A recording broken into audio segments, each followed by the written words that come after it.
sekalian yang dimuliakan Allah Subhanahu wa taala, wa mimma razaqnahum yunfiqun, dan terhadap apa yang kami rezekikan kepada mereka, yunfiquna, mereka menafkahkan di jalan Allah Subhanahu wa taala.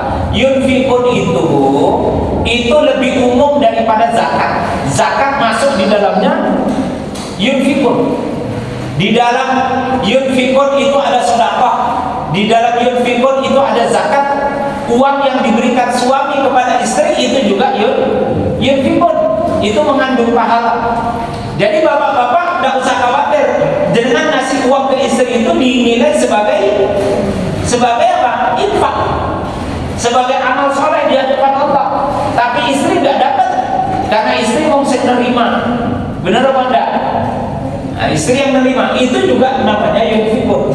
Maka Rasulullah SAW menyampaikan, karena orang ngelola dunia, ngelola harta itu kalau bisa berimbang antara dunia dan akhirat. Gimana cara berimbangnya?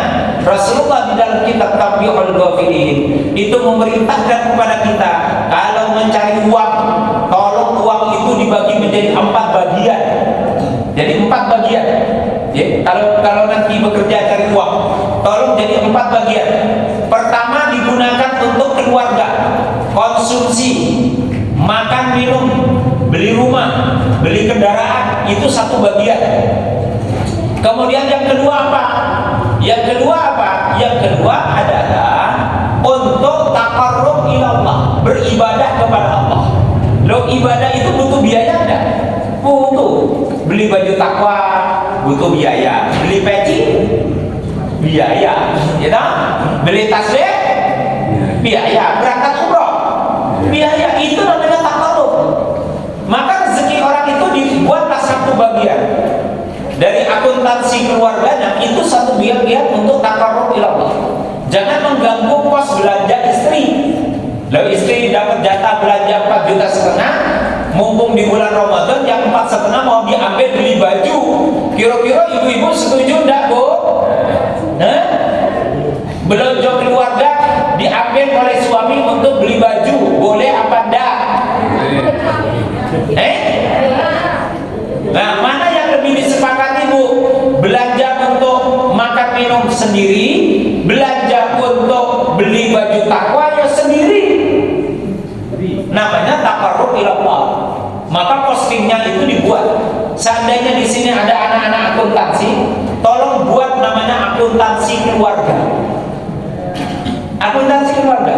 Kalau keluarga itu dapat duit dari gaji 10 juta, langsung diinput, langsung itu terbagi tuh. Berapa persen untuk biaya makan minum, biaya beli rumah, biaya beli mobil. Tentu itu mungkin paling banyak ya. Lalu yang kedua, mungkin yang untuk makan minum itu taruhlah 70%. Ya, 70%. Untuk taqarrub ilallah berapa persen? Untuk taqarrub ilallah 10%. Lalu yang ketiga, lis shadaqah, untuk shadaqah. Itu berapa persen? 7%. 10% juga. Kan 70 tinggal 30%. Nah, yang ketiga, yadakhiruna, itu ditabung untuk hari tua. Gitu deh. Hari tua. Loh, orang harus mikir hari tua. Emang tidak mau tua? Kan semua orang akan masuk fase pensiun.